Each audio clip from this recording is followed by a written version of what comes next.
presentación al licenciado Raimundo Espinosa Hernández, quien en primer lugar nos va a dar su disertación.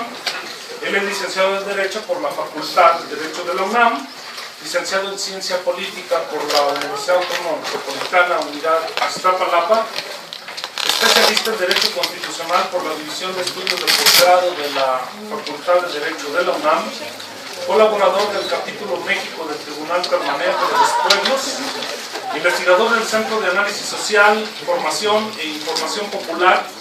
Es miembro también del Proyecto para la Innovación y Mejoramiento de la Enseñanza, PAPIME, Programa de Difusión e Información de Investigadores Grado 0. Coordinador de la plataforma Prometheus, una crítica intocable de todo lo existente. Bueno, viene el doctor Pérez Miranda. Vamos a ver si Alejandro, si le buscamos un espacio mientras les hablamos los ponentes. ¿Te vienes de una vez? ¿No ves? ¿De una vez? Bueno. Bien. Vamos a dar de entrada a la presentación del licenciado Raimundo Espinosa. En este caso voy a hablar de los datos curriculares cuando corresponda al ponente. Adelante. No se necesita, ¿no? Muchas gracias, doctor David. En primer lugar quisiera reconocer, ¿no? Agradecer y reconocer el trabajo de los compañeros que están organizando este ciclo de conferencias.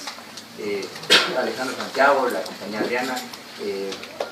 Les agradezco la posibilidad, ¿no? La gestión del espacio y demás. Es muy importante que contemos, ¿no? Con que se haya abierto ese espacio, que haya tenido la sensibilidad acá en la UAM Azcapotzalco, en el Departamento de Derecho, para abrir un espacio como este, ¿no? De reflexión del derecho moderno desde la perspectiva, desde Marx, digamos, ¿no? Desde el marxismo, desde el materialismo histórico, desde la crítica de la economía política, desde la dialéctica, digamos, ¿no? ¿Por qué no pensar el derecho desde la dialéctica? Es muy importante tener estos espacios y, bueno, les reconozco, les agradezco, ¿no? La invitación y la organización. También es muy bueno, es muy grato, ¿no? Para mí ver que hay bastante interés, ¿no? De compañeros muy jóvenes en estas temáticas. Debo comentarles que hace algunos años, pues esto no podía suceder, ¿no? No sucedía. Y no hay muchos espacios donde suceda, ¿no? Yo vengo de haber estudiado Derecho en la UNAM, en la Facultad de Derecho, allá en CEU, y estos temas, salvo las caricaturas que se conocen como el justmarxismo, y que se dan en 10 o 15 minutos de alguna clase perdida por ahí, pero con este modo caricaturesco de presentar teorías de Marx o supuestas teorías de Marx, planteamientos de Marx enfocados a temas de derecho, bueno, pues ahí no había ningún aprovechamiento, ningún enriquecimiento, todo lo contrario, servían muy bien para denigrar, ¿no? la seriedad y la importancia de la crítica de la economía política y en general de los planteamientos de Marx. No hay mayores foros, digamos, seminarios, ciclos de conferencias y encuentros académicos en general, donde se trabajan estos temas, son realmente muy pocos y están muy ubicados, ¿no? Uno de los baluartes, el baluarte quizá más importante, muy destacado en México y en América Latina, pues es el grupo de trabajo que gira en torno al doctor Óscar Correas, ¿no? En el Centro de Estudios Interdisciplinarios de Ciencias y Humanidades de la UNAM, donde tienen ellos el grupo de Derecho y Sociedad, la revista Crítica Jurídica, que quizás algunos de ustedes conozcan, una revista que este año cumple sus 30 primeros años, una revista que inició como una reflexión del derecho precisamente desde el marxismo, ¿no? Y que, bueno, se ha ido desarrollando a lo largo de estos años, ha ido integrando otras posturas, se ha ido enriqueciendo y también, por supuesto, ha padecido, ¿no? Las debacles, ¿no? Y los atropellos, ¿no? Derivados de la caída del muro de Berlín, el desmembramiento de la URSS, la supuesta derrota, ¿no? Lo que se conoce como el socialismo realmente existente, también le han pegado, ¿no? al propio doctor Correas, se ve en su obra y se nota también en el trabajo en la revista, ¿no?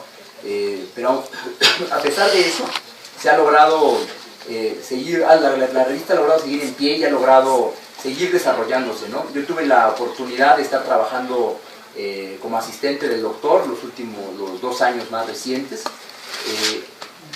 Y la intención, vaya, el interés que tiene ahora el doctor lo van a conocer, él viene, me parece que en un par de semanas va a estar por acá. El interés del doctor es revitalizar los trabajos, las investigaciones y la reflexión del derecho moderno desde la crítica de la economía política, ¿no? Por aquí es que quisiera empezar un poco para señalar la importancia del tema, ¿no? Por eso es que medio les cuento un poco de la historia, ¿no? Y de algunos de los lugares que tenemos acá en México para hacer la reflexión. Sin duda, en América Latina, uno de los primeros autores, ya en la década de los 70, finales de los 70, que señala la necesidad de hacer crítica del derecho moderno, de pensar el derecho de otra manera, y eso quiere decir pensarlo críticamente, y hacerlo desde el mirador de la crítica de la economía política, y eso quiere decir haciendo una lectura muy atenta del Capital y de otros tantos textos de Marx muy importantes. El primero que hace ese señalamiento y empieza a hacer un ejercicio y un esfuerzo por llevarlo a cabo es el doctor Óscar Correas, ¿no? Que viene exiliado de Argentina, empieza a trabajar en la Universidad de Puebla, y poco a poco va encontrando espacios, ¿no? Hasta que llega a la universidad, a la UNAM, pasa por el Instituto de Investigaciones Jurídicas con muchos problemas, y después encuentra ya su nicho de trabajo en el CEICH, ¿no? En este programa de investigación que les comento. En fin, es muy importante señalar este punto porque cuando surge la revista Crítica Jurídica, ya por 1983, ya antes habían aparecido algunos textos del doctor Correas muy importantes, haciendo un análisis de figuras jurídicas muy específicas a través o a partir de la interpretación o de la conexión con pasajes del Capital, ¿no? Esto es un trabajo bastante extraño, ¿no? Para empezar, que un abogado, una persona que está formada como licenciado en Derecho, tenga esta inquietud, ya es bastante significativo, ¿no? Porque quizás no tanto aquí en la UAM Azcapotzalco, por el plan de estudios que tienen y demás, pero en otras escuelas de Derecho, la generalidad de las escuelas de Derecho en nuestro país, más bien el pensamiento jurídico tiende a ser bastante conservador, ¿no? Y tiende a estar pensando mucho en términos del orden, ¿no? Y de estar diseñando estrategias para minar la protesta social o para minar las diferencias o acallar cualquier brote de rebeldía, ¿no? Entonces, bueno, ya que un abogado esté trabajando estos temas, pues ya de por sí está indicando algo y es muy singular, ¿no? Correas tiene estas inquietudes porque él viene de Córdoba, formándose con los marxistas, los gramscianos de Córdoba, ¿no? El grupo de José Aricó y demás. Él trae ya esas inquietudes. Cuando llega, él defiende allá presos políticos y demás, y por eso es que tiene que venir exiliado a México. Pero ya estando acá, es cuando realmente empieza a leer, es cuando lee el Capital, ¿no? Esta lectura que él hace del Capital, pues la hace de la mano de un filósofo argentino muy importante, que es Óscar del Barrio. También pueden encontrar sus obras, las publicó aquí la Universidad de Sinaloa y la Universidad de Puebla.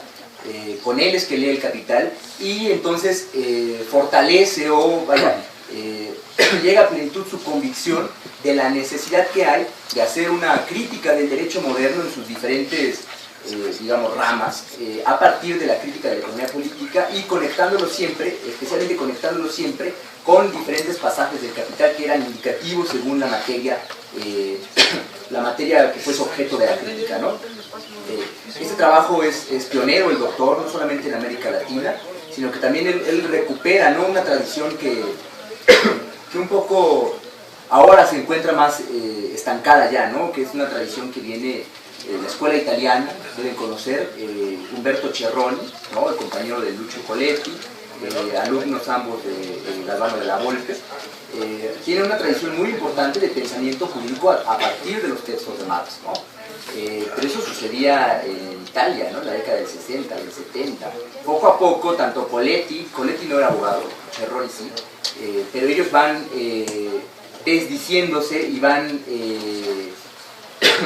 reculando, ¿no?, y van echándose hacia atrás respecto de muchas posturas de Marx, desde el tema de la de la dialéctica y la relación con Hegel, hasta incluso la vigencia y la viabilidad de una comprensión crítica del mundo a partir de Marx, ¿no?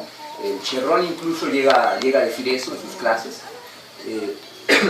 Vaya, eso lo sé porque hay profesores mexicanos que todavía están vivos, que tomaron clase con él, que han contado esas anécdotas.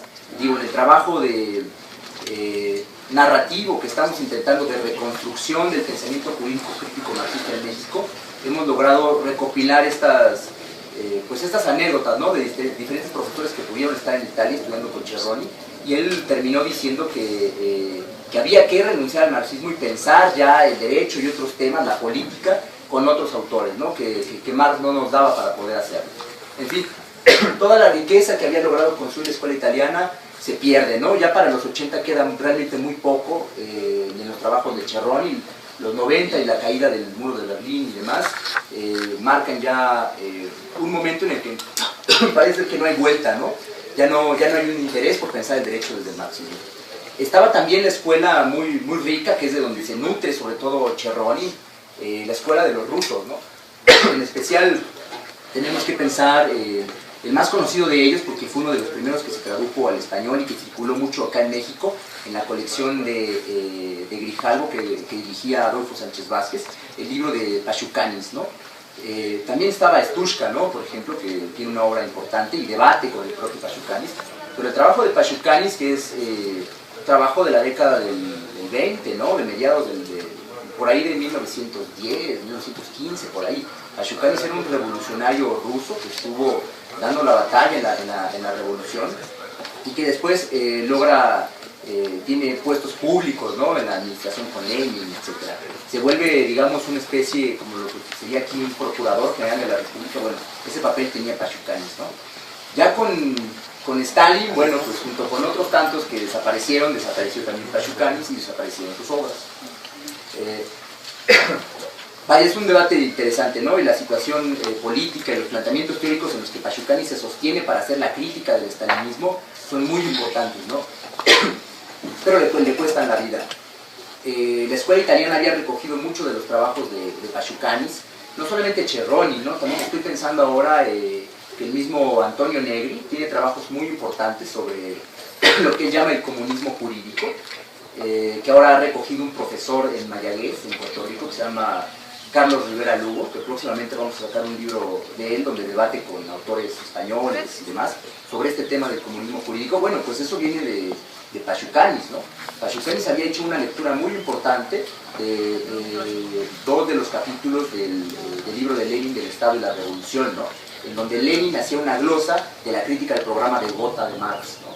Es muy importante, esto se lo estoy contando así a ver si alguien se anima y regresa a los textos, ¿no? Ahora no vamos a tener tiempo de analizarlos, pero sería muy importante, ¿no?, que le siguieran la pista de cómo se va formando la postura que tiene Pashukanis, que después es recogida por la escuela italiana, por Cerroni y compañía, y cómo todo eso va llega a América Latina, ¿no?, que es el punto en el que quiero pasar ahora. Pero antes, en Pashukanis hay un momento nodal muy importante que deben ustedes conocer. Él insiste mucho, y es el primero que lo hace como abogado, digamos, y como interesado en pensar el derecho, insiste mucho en la necesidad de utilizar o de recurrir a las categorías de la crítica de la economía política, principalmente en el Capital, para hacer una crítica del derecho moderno. Entonces muchos le critican este intento o este planteamiento metodológico porque lo tachan de economicista, ¿no? O le dicen que trata de trasladar mecánicamente categorías que son propias de la economía política, pasarlas al derecho. Eso hay que discutirlo, hay que debatirlo, es un debate muy importante, pero me parece que no lograron comprender cuál era la metodología que estaba planteando y la importancia de lo que estaba diciendo Pashukanis, ¿no? Incluso si ustedes revisan el índice mismo del libro de Pashukanis, de la Teoría General del Derecho, si ustedes lo revisan, podrán ver que tiene mucha similitud la forma en la que él va estructurando los argumentos con la forma en que va haciendo Marx la presentación de la mercancía, del dinero, de las formas del valor, etcétera, a nivel de la circulación, y luego ya las categorías que utiliza en la producción de plusvalor. Pashukanis hizo hizo un intento muy importante por pensar el derecho con esos momentos argumentales y recurriendo a estas categorías. Eso es algo que tampoco se le reconoce, ¿no? Es muy importante lo que hizo, y también se le tacha de que hizo una traslación mecánica, ¿no?, de categorías y demás. En fin, eso solo para, como antecedentes, ¿no?, de intentos de pensar el derecho críticamente que han sido muy importantes y que ahora parecen olvidados, ¿no? Contemporáneo al trabajo, al planteamiento original que hace el doctor Correas aquí en México, estaba ya surgiendo, ¿no?, la escuela francesa, la revista Proces, el grupo de Critique du Droit, con Michel Miel, ¿no?, a la cabeza, estaba ya surgiendo en Francia, pero sobre todo ellos haciendo una reflexión del derecho a partir del estructuralismo de Althusser, a partir de los trabajos de Poulantzas, ¿no? Actualmente Michel Miel ya no está haciendo ese trabajo, ya el neoliberalismo parece ser que lo apabulló y ya no sigue haciendo las reflexiones tan importantes que hizo en algún momento, pero sí hay algunos otros de los profesores y discípulos que estuvieron a su lado en los 70, sobre todo en los 80 todavía, que han estado trabajando y que incluso han venido a México a las conferencias de crítica política que se hacen en la UNAM y demás, y que siguen impulsando el trabajo, ¿no?, con las limitantes y todas las críticas que podamos hacer, ¿no?, o las distancias que podamos tomar de los planteamientos, pero vaya, es una escuela que sigue dando un poco de batalla, ¿no? Sin embargo, donde realmente se ha desarrollado los planteamientos, donde se ha reconocido la importancia de la crítica de la economía política para hacer crítica del derecho moderno, pues es sobre todo los compañeros en Brasil, ¿no? Sobre todo aquí en México y en Brasil es donde yo he podido identificar con mayor claridad esto, ¿no? Por supuesto que hay tendencias o escuelas críticas de pensamiento jurídico en Argentina, ¿no? Por ejemplo, la teoría que se llama la teoría crítica del derecho, ¿no? Que tienen trabajos muy importantes, ¿no? Estoy pensando en Tárcova, ¿no? Su libro de Pasear el Derecho y demás, ¿no? Tienen una obra muy, muy importante, pero ellos no son propiamente marxistas, ¿no? Más bien tratan todo el tiempo de deslindarse, ¿no? En esta idea de que la crítica es la interdisciplina, están más preocupados por eso, ¿no? Y no están pensando, esto de la crítica de la economía política pues no les pasa, ¿no? Más bien están con Foucault y están con otras líneas de investigación.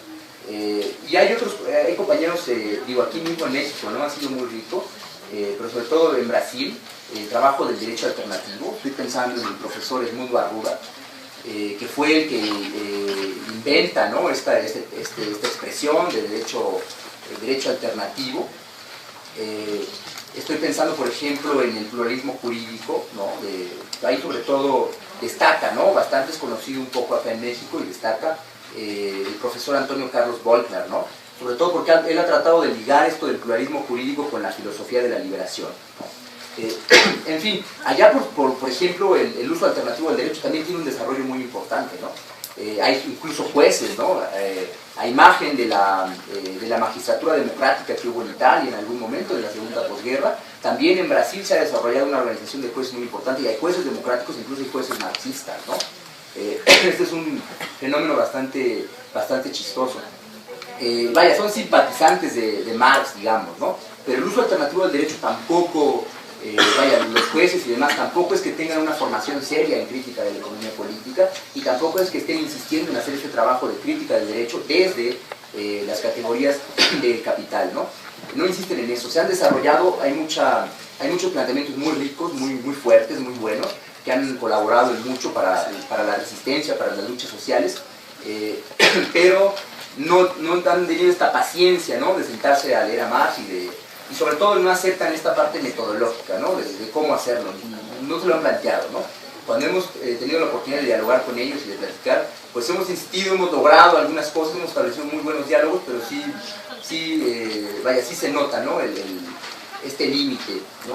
Bueno, acá en México, ahora sí, regreso con el trabajo del doctor Correas, ¿no? Ha sido muy importante en toda la travesía, ¿no?, en los últimos, digamos, 13 años, ¿no?, 10 años, más o menos. Hubo un debilitamiento, un cierto debilitamiento, me parece a mí, ¿no?, en las líneas de investigación y en la insistencia en el marxismo. Sin embargo, la crisis económica mundial desatada 2007-2008, pues no solo ha colaborado a que pues, abogados, juristas, ¿no? O estudiantes de derecho se interesen de nuevo por, o volteen a ver los libros de Marx para tratar de explicar lo que está sucediendo, cómo afecta la crisis el derecho, ¿no? Por supuesto que ha ayudado a quienes estudian derecho, se dedican a la reflexión jurídica, incluso a los que practican el derecho, también ha ayudado mucho a que tomen conciencia de la necesidad de organizarse y de acompañar solidariamente luchas sociales, ¿no? Eso también está pasando, pero eso ha sido detonado por la crisis, ¿no? En fin, solo para señalar que hay el reciente interés que estamos tratando de impulsar y que se está reconociendo y que hemos estado tratando de impulsar para pensar el derecho moderno desde la crítica de la economía política, por supuesto que tiene que no solamente es un interés ubicado aquí en México, ¿no? Sino que es un interés mundial y que no únicamente tiene que ver con el derecho, sino que también en muchas otras áreas específicas, saberes o disciplinas, ¿no? O prácticas sociales también hay un nuevo interés por voltear a ver los trabajos de Marx, por voltear a ver la crítica de la economía política, por leer El Capital, para saber qué nos tiene que decir, ¿no? Ha sido clara, ¿no? Y digo, para algunos evidente incapacidad o impotencia que tiene el pensamiento posmoderno y demás para hacer una reflexión de fondo, una crítica radical del presente, pues bueno, ha sido imperiosa, ¿no? Esta necesidad de regresar a los textos de Marx. Eso está pasando ahora aquí en México y en América Latina. Se ha estado reconociendo mucho, se han estado planteando iniciativas de seminarios y demás de lectura del Capital, señalando puntos arquimédicos, ¿no? Digamos, puntos muy importantes para hacer una reflexión jurídica, ¿no? En fin, solo les comento, que ya no me queda mucho tiempo, les comento muy rápido, ¿no? El trabajo, por ejemplo, que estamos haciendo nosotros. Normalmente, digo, además de que se enseña el derecho como si fuese algo aislado de la realidad y de la dinámica de la lucha de clases, y además de que se enseña siempre con estos tonos de formalidad, ¿no? Y de conservadurismo y de esa necesidad del orden y ese miedo a romper el orden, etcétera. Bueno, parte de hacer eso tiene mucho que ver con la forma en que nosotros concebimos el derecho mismo, ¿no? Digo, hay autores que identifican la nota como la nota característica que le da especificidad al derecho moderno, incluso a todo derecho, como la coacción, ¿no? Estas normas jurídicas estas normas que pueden ser impuestas en contra aún incluso en contra de la voluntad de las personas que están inmersas en una relación, ¿no? Una relación social, la que sea. Esa característica del uso de la fuerza es supuestamente legítima y que por eso ya no es violenta, sino que es un uso racional de la fuerza. Esa característica depende de cómo estamos nosotros concibiendo el derecho, ¿no? Y todas estas maneras en las que se manifiesta desde la enseñanza del derecho hasta la forma misma en la que se ejerce el derecho, ya litigando y acompañando movimientos o lo que sea. Eso no es ninguna casualidad, ¿no? Esta confusión entre una nota, ¿no? Que es característica, sí, quizás, pero del derecho moderno, que es un derecho estatal y capitalista, se le está dando una extensión transhistórica y se está pensando todo derecho, incluso la sustancia misma del derecho, se le está pensando como coacción física, ¿no? O coacción de cualquier tipo. Eso es muy importante que se den cuenta y que, digo, ahorita no nos va a dar tiempo, pero sí sería muy importante que ustedes lograran, que se interesaran y lograran profundizar un poco más en el tema, ¿no? Si realmente es eso lo que caracteriza al derecho y no hay posibilidades de pensar el derecho de otra manera, plantear un concepto de derecho desde otra perspectiva que atienda no a este uso de la fuerza y que no sea un derecho, esta identidad, ¿no? Entre esta idea de que todo derecho es derecho estatal, eso hay que cuestionarlo, ¿no? Por supuesto que hay que cuestionarlo. Esta identificación entre las categorías, una categoría por ejemplo como el valor y la forma valor y la forma derecho, sería muy importante que lograran hacer un ejercicio así, ¿no? Yo digo, ya para concluir, la invitación que yo hago es a que tratemos de pensar el derecho moderno como un derecho participativo, un derecho un derecho moderno que no sea estatal ni que sea capitalista, sino que más bien surja a partir del diálogo racional y con pretensión de verdad, incluyente, donde participen todos los afectados, etcétera, etcétera, pero que sea, como digo, con todo lo que le quieran poner, pero que sea un derecho creado a partir de las necesidades, de los anhelos de las propias comunidades que están siendo regidas por esas normas, ¿no? Me parece que eso sería muy importante. Si el derecho tiene alguna fuente y alguna fuente de validez y demás, no puede ser simplemente la coacción, o no puede ser simplemente que se sigan los procedimientos formales que marca el Estado, ¿no? Me parece que si el derecho tiene alguna validez, la validez del derecho tiene que ser precisamente el poder que está siendo construido, que está siendo generado por las comunidades que se reúnen y deciden cómo organizan lo que tienen, ¿no? Y hacia dónde van. Me parece que, bueno, mi invitación es esa, ¿no? Que piensen un derecho en estos términos como derecho participativo, pero también un derecho que puede ser creado y que puede ser creado y desarrollado a partir del valor de uso, ¿no? Atendiendo a las necesidades de las comunidades y atendiendo también sus anhelos, y que no esté sometido al proceso de valorización del valor, ¿no? Que no, el derecho moderno como lo conocemos, estatal y capitalista, a lo que está atendiendo son a las necesidades de acumulación del capital. Eso es realmente a lo que responde, no está atendiendo a las necesidades de los seres humanos que participan o que forman parte de una comunidad a la cual el derecho rige. Entonces, bueno, yo con esta invitación concluyo esta intervención rapidísima y les agradezco, ¿no?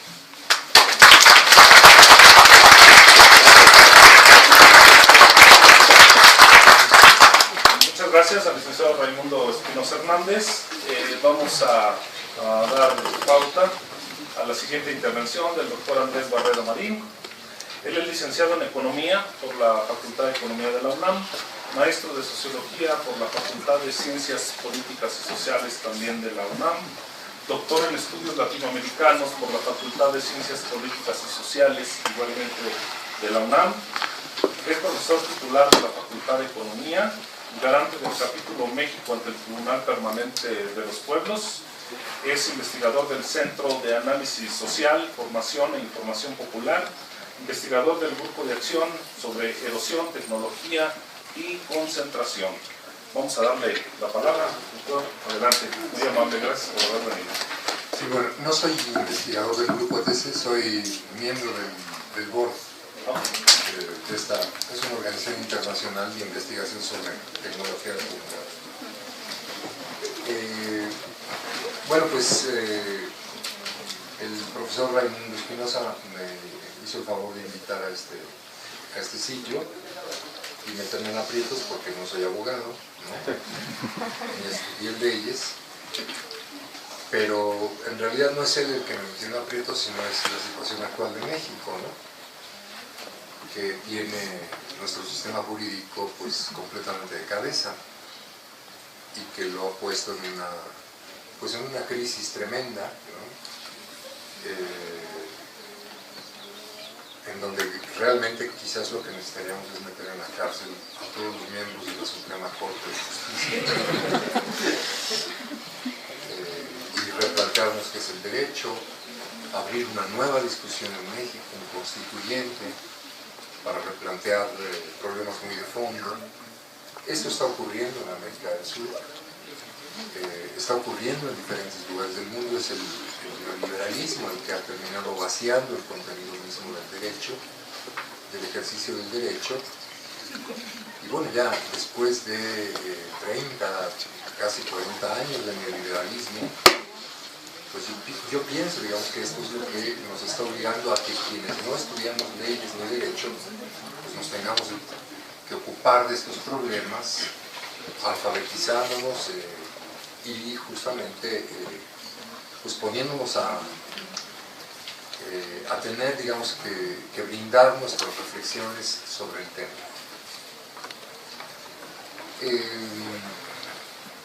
Por supuesto hay que señalar que Marx es una herramienta útil, muy útil, utilísima para pensar el problema del derecho. En primer lugar, pues porque antes de haber estudiado economía, lo que estudié fue derecho. Él es filósofo y en particular filósofo del derecho, y es reflexionando la historia general de la filosofía y en particular los problemas de derecho que le planteaba su participación política en una Alemania muy anquilosada, en una Alemania todavía dominada por el rey de Prusia, que observando, porque le invitan a él a ser redactor de una gaceta en la ciudad, vamos a decir, más moderna de Alemania, que es la ciudad de Colonia, y en particular en esa gaceta darle seguimiento a la dieta renana, es decir, a lo que sería el equivalente al Congreso de la región. Bueno, ahí va a tomar contacto con infinidad de problemas sociales que tenían, digamos, que ver con las contradicciones que se vivían en la Alemania del momento, las contradicciones, vamos a decir, entre los aristócratas y las nuevas clases sociales emergentes como resultado de la conformación de una burguesía, la emergencia de grupos artesanales, también como resultado de los despojos masivos que estaban ocurriendo sobre la población campesina, bueno, que toma contacto intensamente con los problemas del derecho. Él era un conocedor muy erudito de toda la obra de Hegel. En ese momento, vamos, en Berlín era un tema fundamental, era un tema de moda. O sea, Hegel había muerto en 1830, yo les estoy hablando de un periodo que va entre 1837 y 1841. Para 1842, que es cuando entra a trabajar como periodista en Colonia, pues él decide regresar sobre sus propios pasos y trabajar muy cuidadosamente uno de los textos, uno de los 4 grandes textos que Hegel publica en vida, que es la filosofía del derecho. Y estudiando la crítica de la filosofía del derecho, revisando muy cuidadosamente la tercera parte, que es la dedicada al sistema de leticidad, es que a Marx se le ocurre, llega la idea de que no va a poder descifrar los problemas del derecho que ahí se están planteando si no procede a estudiar economía política. Y llega a la conclusión, porque es justamente la conclusión a la que ha llegado el propio Hegel. El sistema de la eticidad es la parte, digamos, de la filosofía del derecho, en donde Hegel va a reflexionar lo que es el Estado de cara a lo que es la economía política. Es decir, lo que está en juego es la reflexión entre el mercado y el Estado. Y para lo cual Hegel mismo se ha puesto a estudiar a Adam Smith, a Stuart Mill, a David Ricardo, y es en la parte de electricidad donde se está estableciendo ese diálogo entre lo que es la sociedad civil, que en el caso, digamos, en el caso del pensamiento de Hegel, es lo que se llama la bürgerliche Gesellschaft, la sociedad burguesa, que no es otra más que la forma de socialidad que se establece a partir de la propiedad privada y el intercambio de mercancías. De manera que Marx no estudió economía porque su padre fuera economista o porque tuviera algún tío economista que le dijo que la economía era un tema muy simpático, y luego entonces Marx, pues no sé, era un judío, y entonces como era de origen judío y le gustaba mucho el dinero, se volvió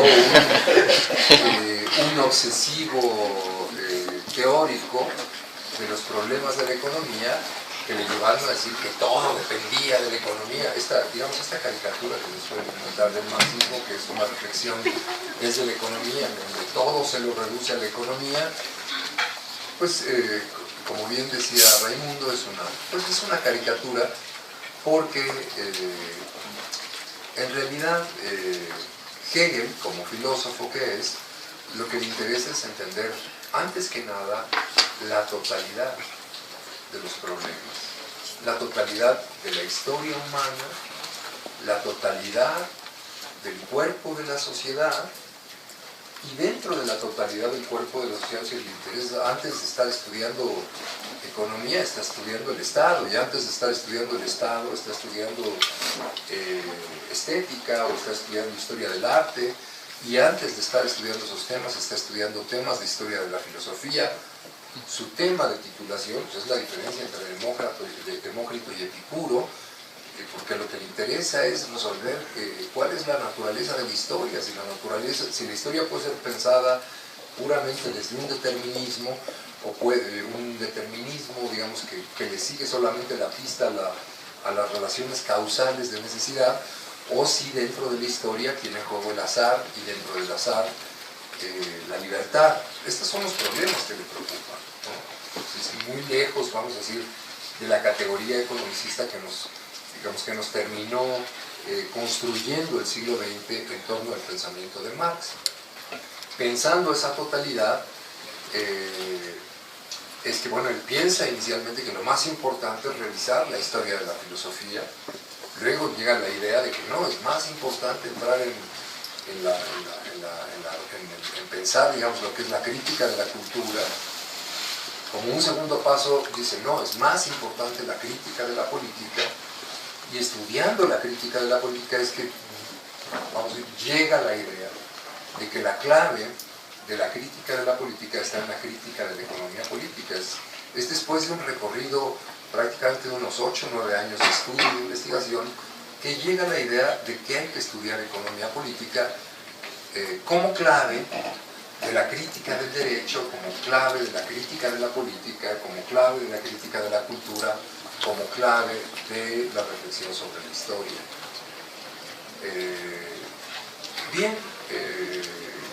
Esta es, digamos, una idea central. Por eso, cuando Marx comienza a construir la crítica de la economía política, desde 1844, que es cuando tenemos las primeras libretas de lectura de Smith o de Ricardo, de Stuart Mill, que son conocidos como los cuadernos de París, ¿no? O más adelante, cuando ya transforma sus notas de lectura en un primer texto que nunca publica y que se lo conoce hasta 1932, que es quizás el texto más importante que Marx haya escrito en toda su vida, es conocido como los manuscritos filosófico-económicos de 1844.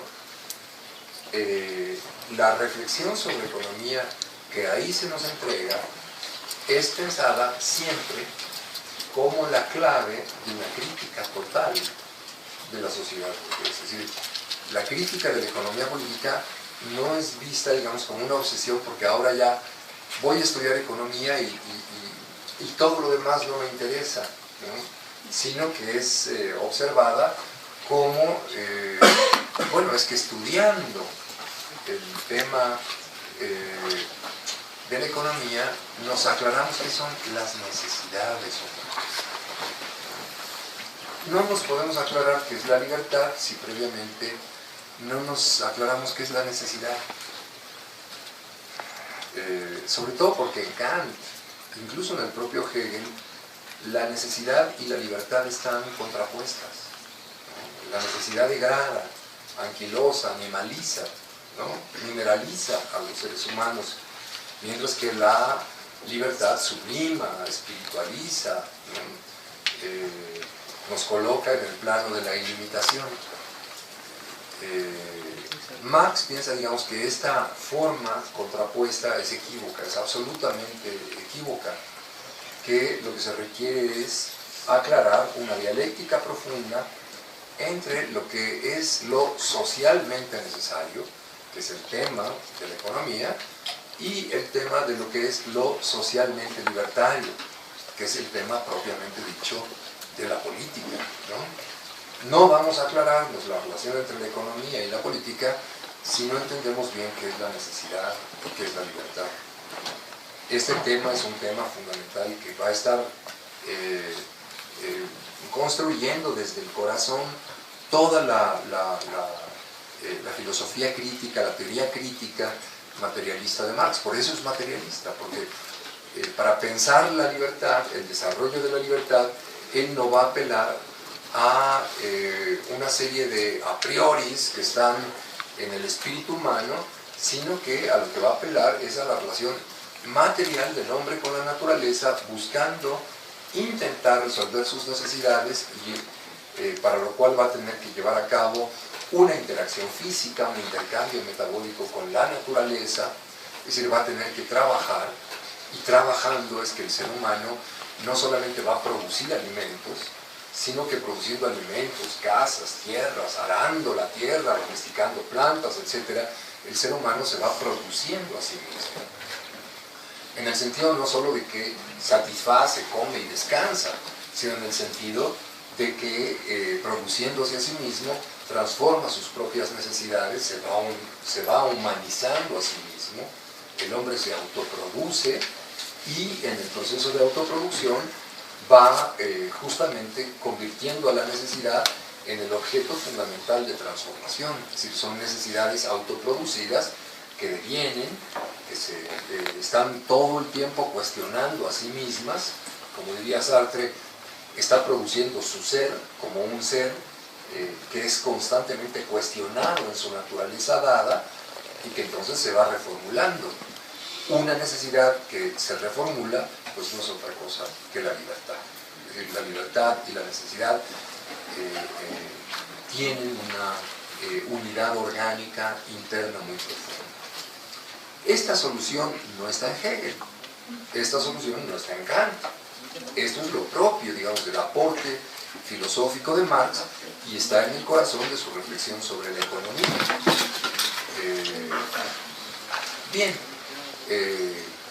Sin esta solución resulta incomprensible por qué Marx, cuando lee la crítica de la filosofía del derecho, va a considerar que esto de considerar al Estado como la realización de la sociedad civil, esto de considerar al Estado,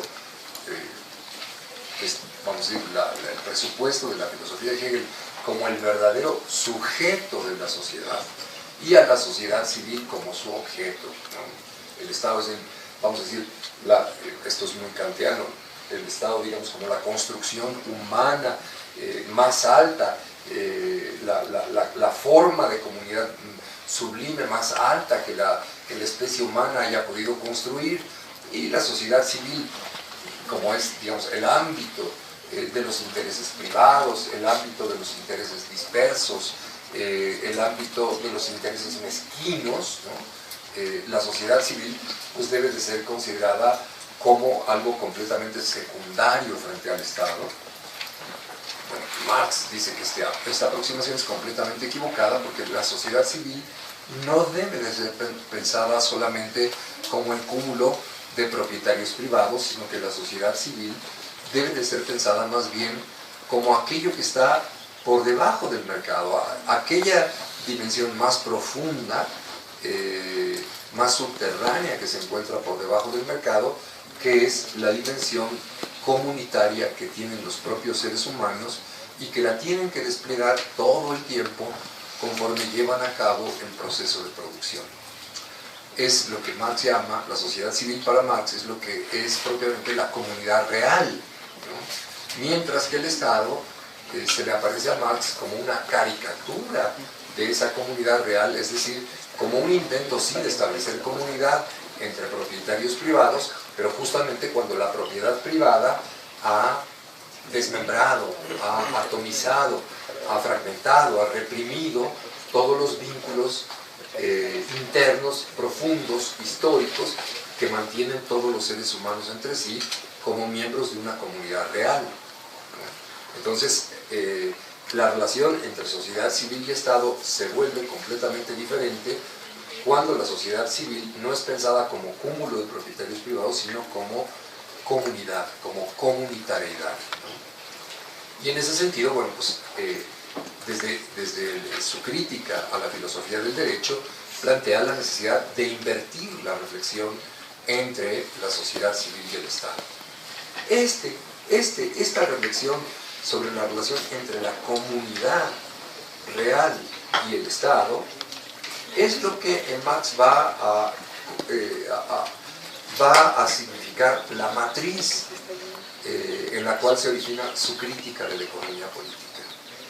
Porque en esta relación, vamos a decir, de pérdida de la comunidad, ¿no? Los seres humanos se vuelven propietarios privados, se vuelven indiferentes los unos respecto de los otros, dejan de apelar a su vida comunitaria, a su asamblea comunitaria, en la cual se hablan directamente y se expresan transparentemente el conjunto de capacidades y necesidades del conjunto social. Pierden toda conexión y entonces se ponen en grave peligro de muerte.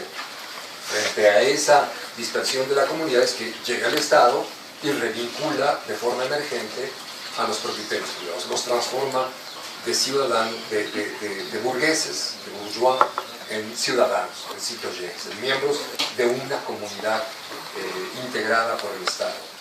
Esto es la matriz de su reflexión, de su crítica al dinero. En realidad, Marx va a descubrir que antes de que el Estado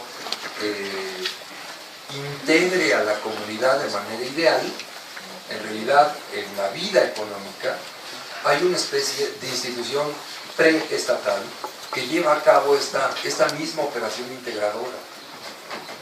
Los seres humanos sí se ponen en peligro cuando se fragmentan como propietarios privados, pero antes de que la política vincule a los seres humanos como individuos libres, hay una institución previa que vincula a los individuos como individuos necesitados, y ese es el mercado.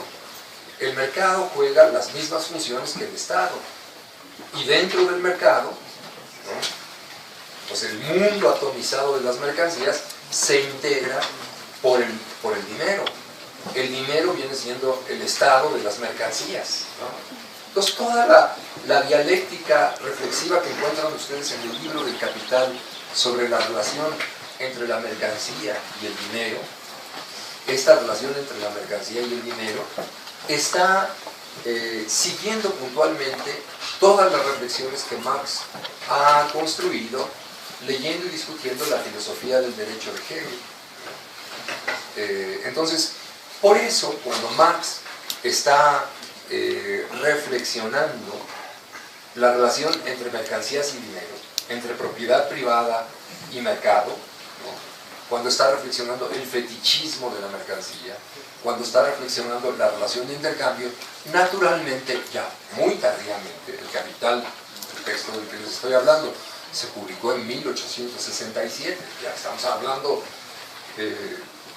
30, 20 años después de que ha sido redactado el Capital. Marx vuelve sobre los problemas jurídicos. Es decir,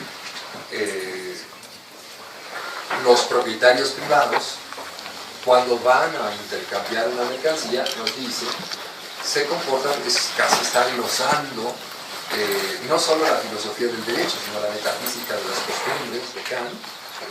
Nos dice, los propietarios privados se comportan como individuos que tienen una voluntad, y es voluntariamente que tienen que entregar al otro su mercancía. Lo que ocurre es que la tienen que entregar al mismo tiempo para que el otro no se vaya corriendo con la mercancía. Tienen que respetar mutuamente, tiene que haber un acuerdo mutuo de voluntades, y no puede haber ese acuerdo mutuo de voluntades si no existe un tercero que medie ese acuerdo mutuo de voluntades. Pues esto es la metafísica de las costumbres de Kant, ¿no?, que nos está definiendo, digamos, el ámbito específico del derecho.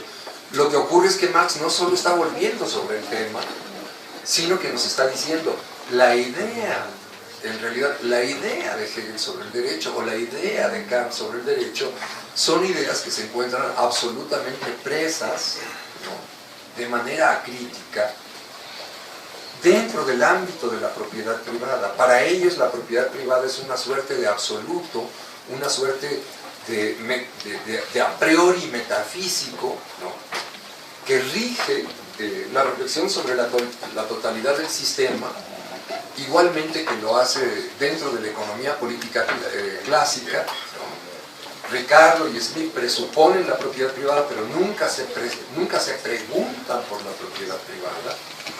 Presuponen la atomicidad de los actores, pero nunca se preguntan si hay un proceso histórico que ha generado esa atomicidad de los actores. Y entonces, bueno, pues sus presupuestos son metafísicos, no son históricos. No están siendo reflexionados digamos, de cara a una situación histórica previa en la cual la comunidad está viva, y tampoco están siendo pensados en referencia a un futuro histórico en la cual la comunidad puede ser restituida, ¿no? Están siendo pensados de forma absolutamente metafísica, de forma absolutamente histórica. Bueno, la reflexión, el regreso, el retorno de Marx a los problemas jurídicos, pues evidentemente tiene estas características.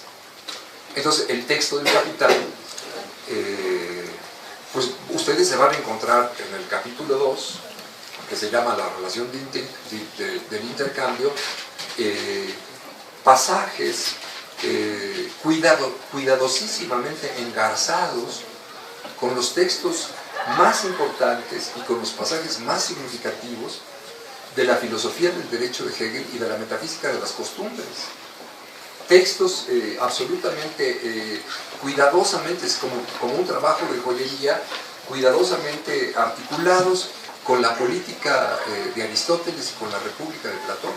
Es decir, Marx está dialogando con los grandes filósofos occidentales en torno al problema del derecho.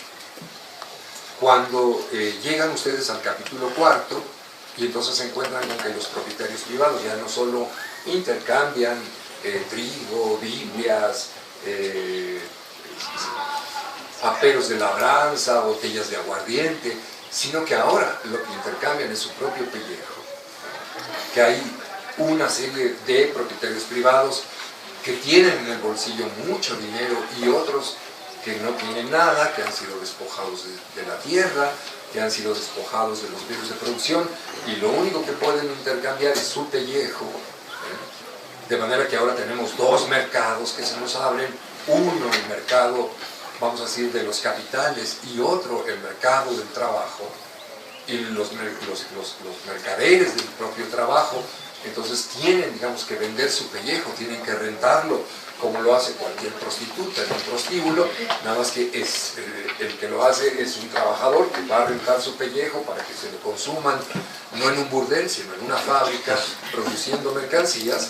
Bueno, pues tiene que construirse un derecho ad hoc para este tipo peculiar de intercambio de mercancías. Tiene que construirse un derecho ad hoc para este tipo de voluntades que libremente venden su propio pellejo y voluntades que libremente adquieren ese pellejo para producir plusvalor. Es decir, se tiene que configurar un derecho en donde los esquemas previos de libertad, de igualdad, de fraternidad, nos está hablando de Rousseau, nos está hablando de Voltaire, nos está hablando de la Ilustración francesa, se vienen abajo frente a las figuras del derecho que va a imponer lo que Marx llama el infierno de la producción capitalista. En el capítulo 8, en el capítulo 8, encuentran ustedes un seguimiento puntual de carácter jurídico de cómo es que los burgueses, comprando la mano de obra, van a apelar a un derecho, que es el derecho a consumir la mercancía a fuerza de trabajo, que les lleva a romper todos los límites naturales e históricos de la jornada de trabajo, apelando a su propio derecho.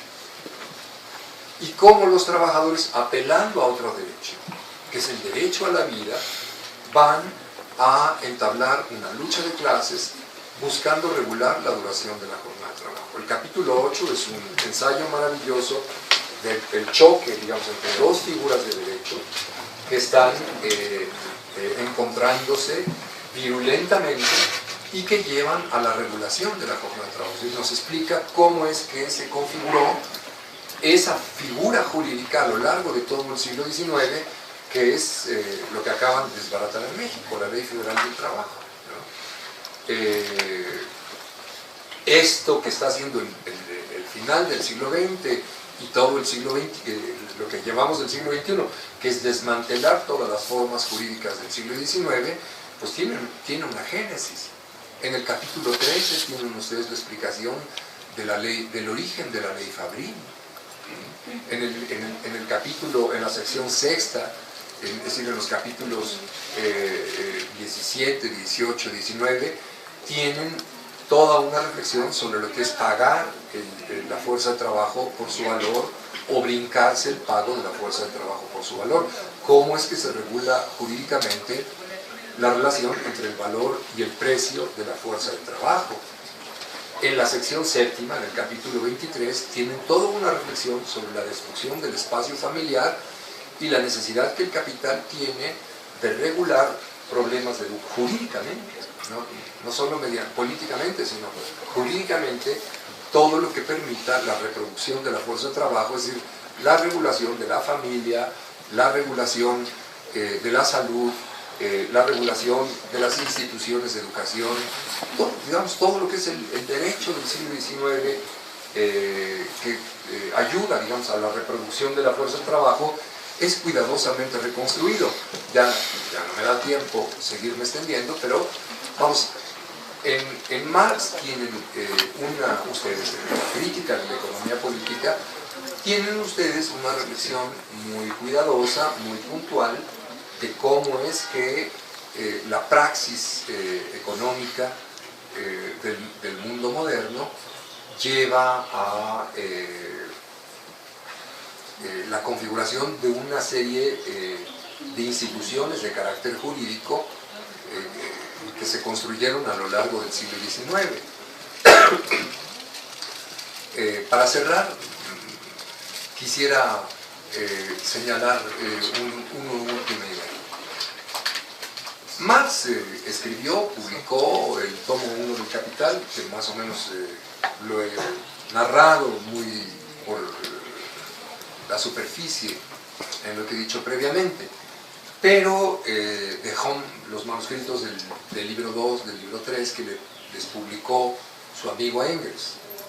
Y más allá de estos 3 libros del Capital, él insistió en numerosas ocasiones que la crítica de la economía política en realidad debería de seguir siendo desarrollada no solo estudiando el Capital, sino estudiando, fíjense qué título tenía el libro 2, la propiedad de la tierra. El título es absolutamente jurídico. En tercer lugar, el trabajo asalariado. En cuarto lugar, así se llamaba el cuarto libro de la crítica de la economía política, el libro sobre el Estado. De manera que los 3 primeros libros, Capital, Propiedad de la Tierra y Trabajo asalariado, nos permitirían reconstruir la sociedad civil. Y luego, en un siguiente paso, ya poder entonces sí hacer una explicación de la génesis y la estructura funcional del Estado. Visto el Estado como Estado nacional, faltaría estudiar cómo es que el Estado se articula con otros Estados en el comercio internacional, libro 5, y finalmente cómo es que la totalidad de los Estados, ya no como relación de uno a uno o de uno con varios, sino la relación de todos con todos, terminarían configurando el ámbito, vamos a decir, económico, político, total, lo que él llama el mercado mundial. Pues solo pensando esa totalidad de la globalidad mundializada, podríamos pensar el tema de la crisis. Mercado mundial y crisis, esto que todos los días comemos, que vemos todos los días en los noticieros, mercado mundial y crisis, ese era el tema final de la crítica de la economía política. Marx se murió, no le dio tiempo. Los demás marxistas tiraron a la basura el plan de Marx, pero evidentemente estos temas implican instrumentos y mediaciones muy importantes para pensar los problemas jurídicos. El tema, vamos a decir, del marxismo frente al derecho, quiero decir, no es un tema que está ya cerrado o que está terminado en el libro 1 del Capital. El tema del marxismo y el derecho es un tema que debería de estar abierto para la reflexión, de cara a nuestros problemas actuales, de cara a los problemas de globalización, de cara a los problemas del neoliberalismo, de cara a todo este problema tan complejo que es nuestro tiempo actual, en el cual pareciera estarse destruyendo la calidad de la vida, las posibilidades de la reproducción, el medio ambiente, todo pareciera estar en juego y nos lleva, digamos, a tener que pensar si la naturaleza tiene derechos o no tiene derechos, nos lleva, digamos, a la crisis del sistema jurídico planetario y entonces nos lleva a todos a repensar qué es el derecho hoy en día. Bueno, estos problemas que tenemos con nuestra Suprema Corte y con la desfiguración completa del derecho, estos problemas que estamos viendo ahora todos los días en los noticieros sobre las guardias comunitarias que están apareciendo en el campo mexicano por todos lados, estos son los problemas fundamentales que están en el corazón de la relación entre el marxismo y el derecho. Valga esto, digamos, como una invitación a verdaderamente abrir grupos de discusión y de investigación sobre las temáticas, porque esto es, digamos, algo que hace mucha falta, y muchas gracias por su invitación.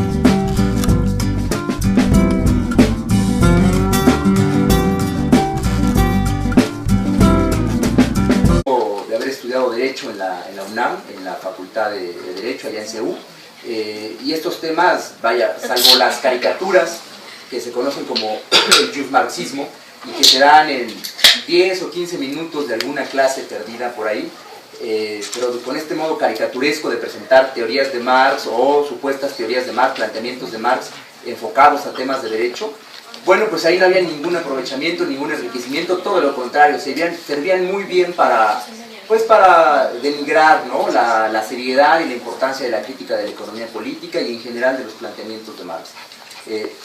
No hay mayores foros, digamos, seminarios, ciclos de conferencias y encuentros académicos en general donde se trabajen estos temas, son realmente muy pocos y están muy ubicados, ¿no?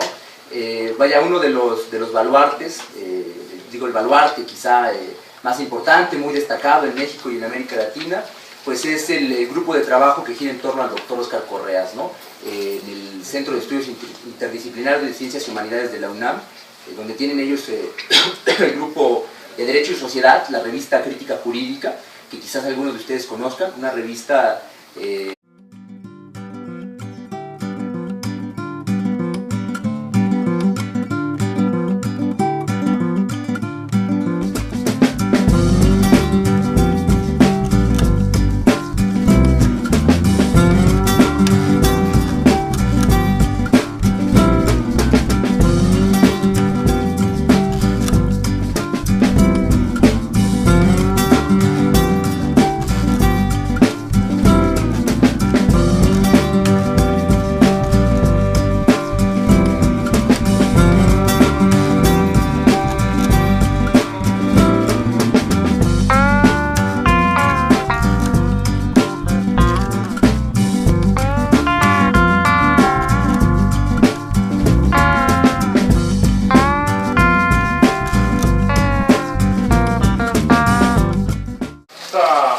presentación al licenciado Raimundo Espinosa Hernández, quien en primer lugar nos va a dar su disertación. Él es licenciado en Derecho por la Facultad de Derecho de la UNAM, licenciado en Ciencia Política por la Universidad Autónoma Metropolitana Unidad Iztapalapa, que este año cumple sus 30 primeros años. Una revista que inició como una reflexión del derecho precisamente desde el marxismo, ¿no? Y que bueno, se ha ido desarrollando a lo largo de estos años, ha ido integrando otras posturas, se ha ido enriqueciendo y también, por supuesto, ha padecido, ¿no?, pues las debacles, ¿no?, y los atropellos, ¿no?, derivados de, vaya, la caída del muro de Berlín, el desmembramiento de la URSS, la supuesta derrota, ¿no?, de lo que se conoce como el socialismo realmente existente. También le han pegado, ¿no?, al propio doctor Correa, se ve en su obra y se nota también en el trabajo en la revista, ¿no? Pero a pesar de eso, se ha logrado seguir, la revista ha logrado seguir en pie y ha logrado seguir desarrollándose, ¿no? Yo tuve la oportunidad de estar trabajando como asistente del doctor los 2 años más recientes, y la intención, vaya, el interés que tiene ahora el doctor lo van a conocer, él viene, me parece que en un par de semanas va a estar por acá. El interés del doctor es revitalizar los trabajos, las investigaciones y la reflexión del derecho moderno. Especialista en Derecho Constitucional por la División de Estudios de Posgrado de la Facultad de Derecho de la UNAM, colaborador del capítulo México del Tribunal Permanente de los Pueblos, investigador del Centro de Análisis Social, Formación e Información Popular, es miembro también del Proyecto para la Innovación y Mejoramiento de la Enseñanza, PAPIME, Programa de Difusión e Información de Investigadores Grado 0, coordinador de la plataforma Prometheus, una crítica intocable de todo lo existente. Bueno, viene el doctor Pérez Miranda, vamos a ver si Alejandro, si le buscamos un espacio mientras resolvamos los ponentes. ¿No ves? ¿Una vez? Bueno. Bien. Vamos a dar entrada a la presentación del licenciado Raimundo Espinosa. En este caso voy a hablar de los datos curriculares cuando corresponda al poder específico. Adelante. No se necesita, ¿no? Muchas gracias, doctor David. En primer lugar quisiera reconocer, ¿no?, agradecer y reconocer el trabajo de los compañeros que están organizando este ciclo de conferencias. Alejandro Santiago, la compañera Adriana, les agradezco la posibilidad, ¿no?, la gestión del espacio y demás. Es muy importante que contemos, ¿no?, con que se haya abierto ese espacio, que se haya tenido la sensibilidad acá en la UAM Azcapotzalco, en el Departamento de Derecho, para abrir un espacio como este, ¿no?, de reflexión del derecho moderno desde la perspectiva, desde Marx, digamos, ¿no?, desde el marxismo, desde el materialismo histórico, desde la crítica de la economía política, desde la dialéctica, digamos, ¿no?, porque no pensar el derecho desde la dialéctica. Es muy importante tener estos espacios y, bueno, les reconozco, les agradezco, ¿no?, la invitación y la organización. También es muy bueno, es muy grato, ¿no?, para mí ver que hay bastante interés, ¿no?, de compañeros muy jóvenes en estas temáticas. Debo comentarles que hace algunos años esto no podía suceder, ¿no?, y no sucedía. Y no hay muchos espacios donde suceda, ¿no? Yo vengo